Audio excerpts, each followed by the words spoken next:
Dylan with Life, a podcast about life and Dylan with it. On this episode, we get into Don Cherry, what Myles Garrett did, talk a little bit more about Hong Kong, and get into what and or who is you. We really get into it. Think if I couldn't find hope, I should just let it all go. I used to think if I couldn't make dreams come true, I should just let them all go. When life seems impossible, look from a new angle, change just one little thing. When life feels intolerable, find your true source of love. Concentrate, focus on love. Center now, focus on love. Dedicate, focus on love. Alrighty. Here we go. Episode 7. We're going live.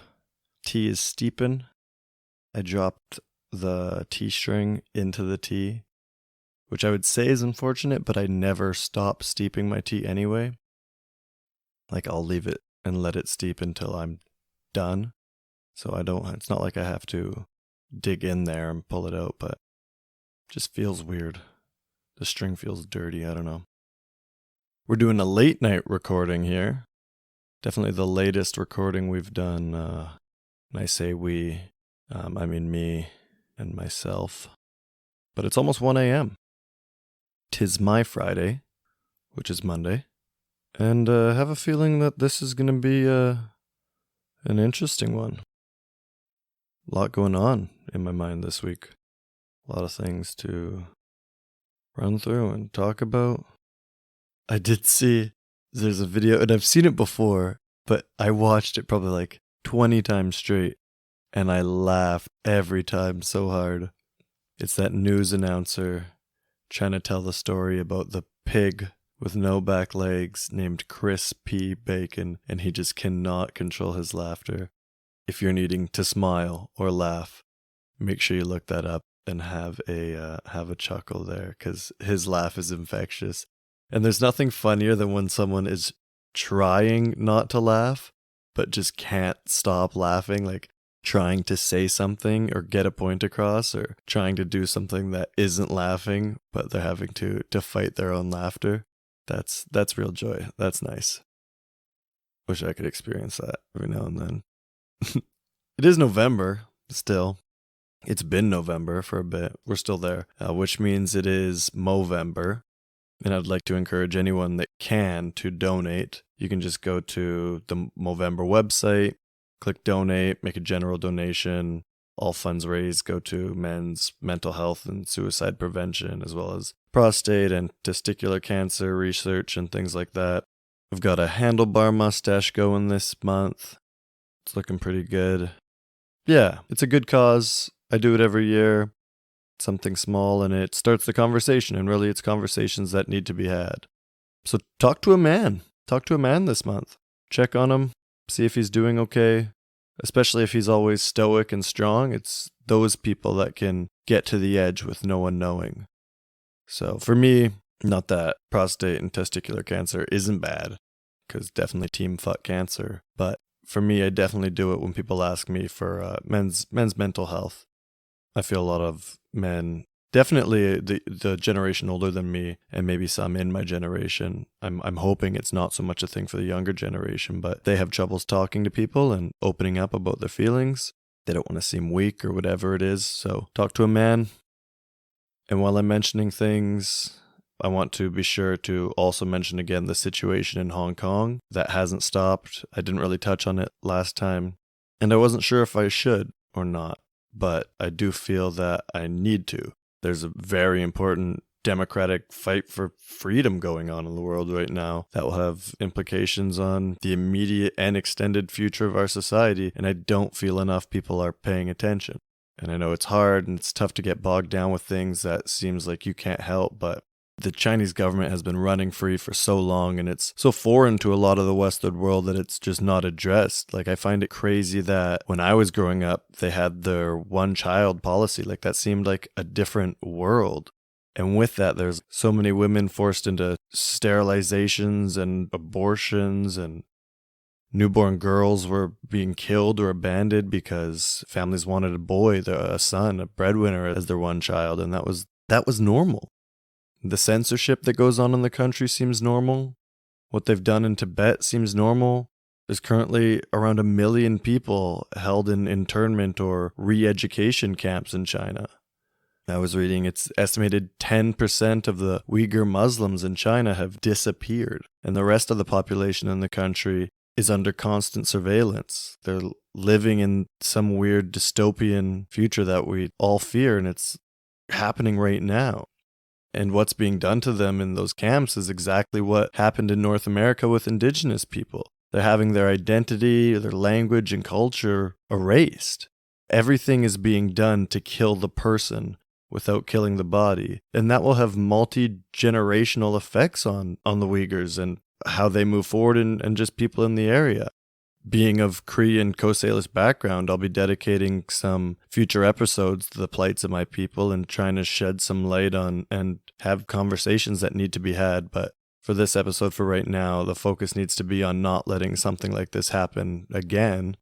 Everyone likes to talk about how the Holocaust could never happen in today's day and age, but this is the start of what we're witnessing. Like, this is how that happens. Do some research, I guess. Don't have to take it from me. Look at some of the videos that are out there. Talk about it with people. I feel that we are running out of time. However, I have hope that people are starting to wake up to the atrocities that people in power have been committing. There's a very uncomfortable and scary time ahead where you need to pick between freedom and liberties and falling in line. Hong Kong has chosen, obviously, correctly, to fight for themselves, and they need our help because we are them, you know? There's no difference between us regular people, for a lack of a better term, whether we live here or in Hong Kong or in Palestine. All over the world, there are people just trying to live their lives in peace. And all over the world, governments and the rich are exploiting them. And if we let it happen in one place, it'll happen somewhere else. Or at least again. I mean, Tiananmen Square was only 30 years ago. And it's like the same thing. Again, a lot of student protesters fighting and being run over by an authoritarian government not being kept in check. It's like, what's next? Don't let it go on not noticing it, because that's exactly what the Chinese government wants and expects and has been allowed to happen up until this point. And, you know, our governments aren't going to step in unless we make some noise about it. Like, those in power number very few. And those of us who feel like we don't have any power outnumber them by an insane amount that we can't even fathom. And the changes that could be made if everybody wanted to get together on something, that helplessness would subside. I'm going to get straight to the recommendation today. Not going to leave you hanging. Not going to tease you.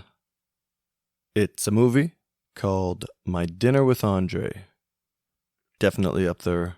Top 5 favorite movies. The entire movie is a conversation over dinner between Andre Gregory and Wallace Shawn. Very philosophical, very good. Would recommend. Recommend. I think you can get it on Amazon Prime. Not sure about other streaming sites. It is on YouTube, but it's sped up a little bit and has this annoying background. But honestly, the quality is really good and it's still worth the watch. So no excuse not to watch it. As far as the riddles, last episode's riddle answer was a map. Shout out to Kaylee. She got that real quick. This episode's riddle is, as a stone inside a tree, I'll help your words outlive thee. But if you push me as I stand, the more I move, the less I am. What am I? I feel like I've got to talk about Don Cherry, as that's all gone down over the last week and a bit. I've been thinking and had lots of conversations about that already. But I think that'll probably be, before I get onto that, I know I had 2 sports things in my head that I wanted to talk about, and one's probably a little bit quicker. So, Myles Garrett and what he did, it's insane. It's assault. He ripped off Rudolph's helmet and then smashed him in the head with it. It's like, I haven't seen something like that in sports since maybe, it made me think of the Marty McSorley slash to the head of Donald Brashear. He's been suspended for the rest of the season. I think that's more than fair. He could be suspended longer into next season too. Give him a full calendar year. You can't have that. And everybody knows it. Like, he can't be like, oh, I didn't know I can't do that. Or, oh, I've learned my Like, there's nothing to learn there. That's just something you cannot do. In sport, you can't do that in the street. You can't do that anywhere. There's other things that happen and I think are a little more excusable. Throwing a punch in a game, different things. Obviously, playing hockey, it's a rough sport. Giving a guy a slash at times. It's different than, like, smashing a guy on the head with his helmet. And those helmets are not soft. Like, had his swing not been hindered at all, he could have at least knocked him out, if not caused some more serious brain injury. I think one of the Steelers players was given a 3-game suspension, Pouncey, for coming to the aid of his quarterback, trying to throw punches, trying to kick Myles Garrett in the head while he's down. And I think at that point, with what had gotten on, I don't even think he should be suspended. I think his actions are completely warranted to what he just saw. I wouldn't suspend him at all. That's my thoughts. And I like Myles Garrett. He rides that edge, but he's a freak athlete and a great player. And he's somebody I like to watch, but it's inexcusable. As for Don Cherry, oof. Where to begin? Don Cherry, basically, for anybody that isn't aware, Don Cherry does the Coach's Corner segment on Hockey Night in Canada, weekly, every Saturday, whole country's watching, and he just says what he says. He's in his 80s, he's an old dude. It was Remembrance Day, he was doing a segment on veterans, talking about them, and then got onto poppies, and people not wearing poppies, and basically said, I guess used the term, you people, you like our milk and honey, but won't wear a poppy, blah, blah, blah, blah, blah. And as a soundbite, obviously it's not good. It maybe is promoting, a we and a them. But I don't believe that was what he was going for. He's passionate about vets. I mean, he's lived through the World War. He just wants everybody to wear a poppy. Like, if he had seen me in the street, or if I had told him, like, hey, didn't wear a poppy from November 1st to November 10th. I only got one on the 11th. I couldn't find the time. Whatever my own excuse was, and that's a whole different thing. But I would be part of the you people. He would have just as much disdain for me in my actions there than whoever this perceived group of people are. And I guess that I feel it's just being blown out of proportion. It's all part of overreacting to things. To a degree. Do I think that it was Don's time to go? I definitely do. I was watching, and I would still watch and check out what he said because I knew he was going to say some crazy things. I know he's sort of losing his mind and he can't talk coherent sentences. But yeah, I don't know. Honestly, I thought I was going to see him die on live TV. I thought it was going to happen when Ovi won the cup. I thought, like, the first Coach's Corner after that, he'd be like, let me tell you. Clutch his chest, and, that would be it. Good night, Jim Kite. It was time for him to go. So the decision to let him go is fine. I think that the situation was maybe overblown because it was time for him to go. I would have rather him just been let go in the off season before this, or whenever it would have been done. I feel like this sort of tarnishes and taints his name, and maybe that's what should be done. But I don't think I feel that way. And on the topic of those guys, not that I agree with them it all, and I certainly understand the backlash and the repercussions of their actions. And even in Don's case, as I said, I'm happy to concede that they were deserved. He did deserve to go, or he did deserve to hear from people about it. Because being the figure that he is, he's talking to everybody. And you have to be aware of that. But with that being said, it's every aspect of a person that makes them them. And in order to love or hate somebody, you need to understand that you don't know the whole picture. You're not in their head and don't know 100% of their thoughts or feelings. I don't like the culture of latching onto one thing that you don't like and then writing off a person altogether. And sure, there are bad people out there. There are people that I despise. We're a complex species. There's a lot to unravel. But when you attack and try to cage certain parts of someone's personality, you imprison them. Rightfully or wrongfully so. But they are now not free to really be themselves. And they will feel locked in their head. And then I think that then some of those bad thoughts that we want people to get away from in situations like these, like Don's apparent prejudice here, become an even bigger part of who he is or who they are, whoever we're talking about. All of the people that are being introduced to Don now, or hearing about him for the first time in a while, that's what they're going to know him as. And we're swift to judge. And that is not who he is, whether he actually is or isn't. You know, I've heard him celebrate people of color, be it veterans or the type of hockey players he loves. Like, he's not evil. He's old and out of touch. He may have some wrong thoughts, but I think that what we are doing is having that be his defining aspect, even within himself. And now he'll have to search out for people similar, or will be reached out to by people that are similar, and they will be able to embolden each other just because instead of our PC culture actually wanting to fix issues and work on things, we just enjoy the part where we get to be angry and upset and break someone else down while getting all the likes and retweets and hearts on social medias. So we just pile on. Then it gets forgotten in a week or however long it takes, and then the people who didn't know Dom Cherry before only think of that racist guy when his name gets brought up. And again, I'll concede I don't know him or his brain.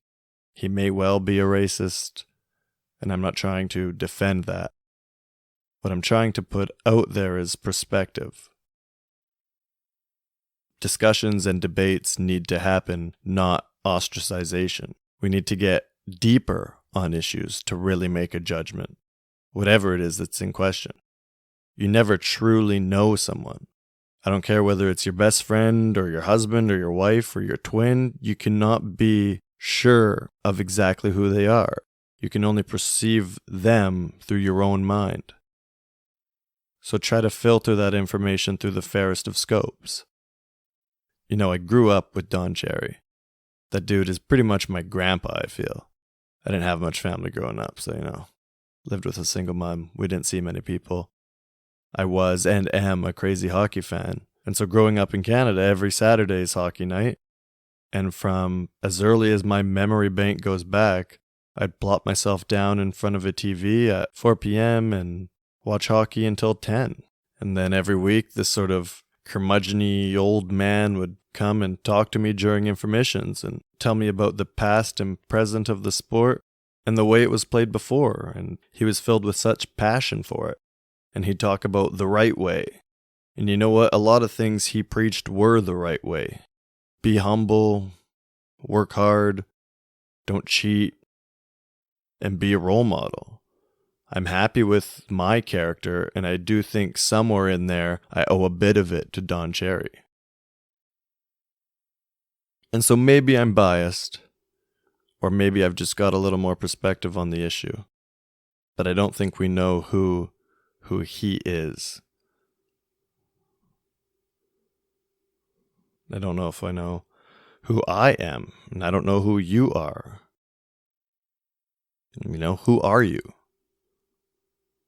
And actually, I think maybe a better way to phrase that is, what is you?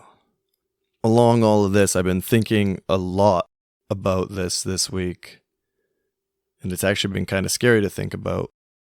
On one hand, and really the main hand, who are you or what is you? Like the answer, it's you.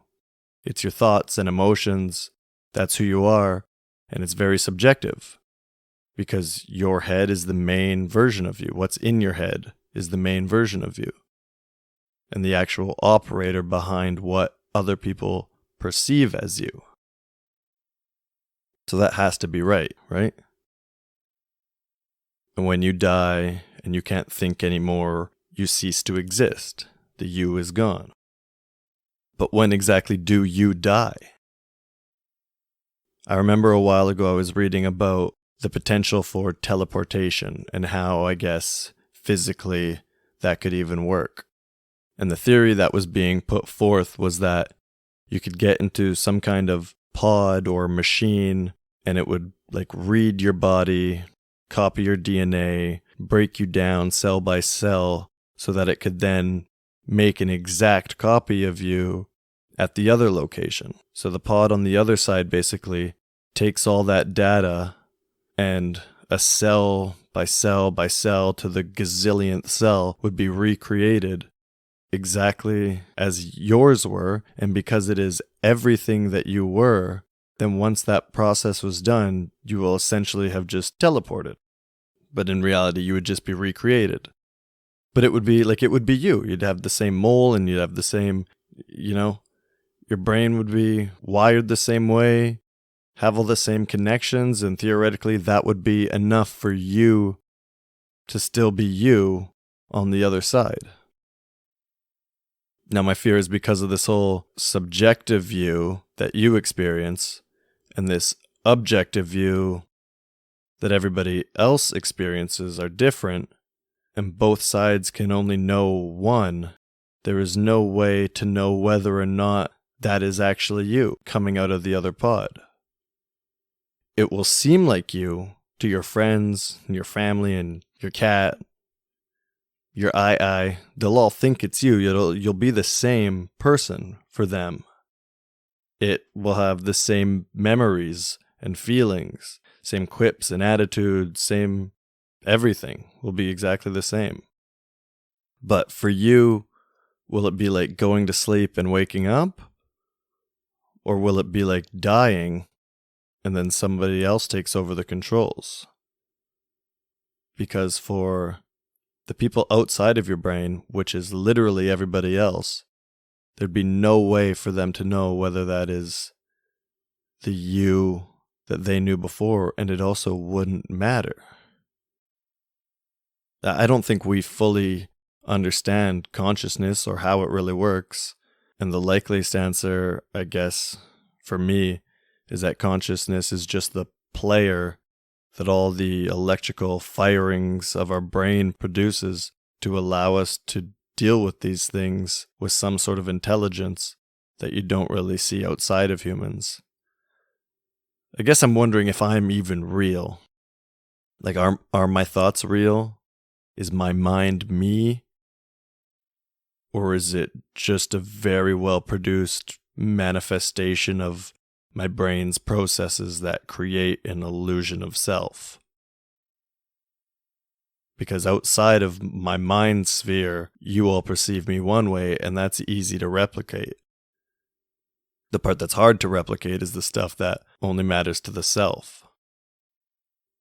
With technology advancing the way it is, if there's a way to sort of download your brain and get it onto a computer, and it can, again, same memories, same quips, same attitude, same everything, that would be you to everybody else. That would be you. There'd be you walking around and you on the computer. And they would be the same if technology advanced to a way where they could just download your brain and have you on there. But that you on the computer, you wouldn't have two minds. You wouldn't have eyes. I feel like a lot of the way that I perceive life and perceive myself and the life I'm living is through my eyes and my senses. And I guess as scary and as empty of a feeling that is, there's a certain comfort that comes in the depth of insignificance and ease. I imagine it's a similar feeling to floating through space or being in the middle of the ocean with no control. Like at some point you realize you were just here experiencing whatever you were experiencing while everything else plays on no matter what you do. And on the other hand, there's an inherent stress to being or feeling important. Whether that's being a manager at work, or you're the best student in your group project, or you're the president, or you're some type of religious figure, Jesus-type figure, you know that more is expected of you. And you don't want to let yourself or your people or your destiny down. So yeah, realizing that I can be recreated and lose my sense of self with nobody else noticing puts me at ease a little bit. Because I like to feel important, or I don't even know if I like to feel important, but I do feel that I'm here for a reason, or that I need to do something, that I need to help people, or I need to do something. And there's a stress that comes with that if I feel I'm not on the right path. But maybe I don't need to do anything. I don't know if I buy that. I don't know if I believe it. Or even if I do believe it, I don't think that I'm going to be able to go through this life not still chasing that, trying to make a difference, trying to help in some way. And I don't know why. I wish I did. But I guess that's sort of like who I am and not what I am. Like my who is my true passions and feelings on things. And should I really suppress any of those, good or bad or whatever they are? Like, I am me. I should be who I am. Because I think what I am doesn't matter, and what you are doesn't matter. Because that's a problem for a different time and another day. But who you are is the only thing that you're ever going to experience. So make sure you're comfortable and happy with who you are. And if you can find that, then great. Other people might not agree with it. I might not agree with it. Every single other person might not agree with it. But if you can seriously come to a comfort and a happiness within yourself and who you are, then that's why we're here. That's why I'm here. Be comfortable with who I am. And then who I am can think about what I am. And where I am. And when I am. And Sam I am.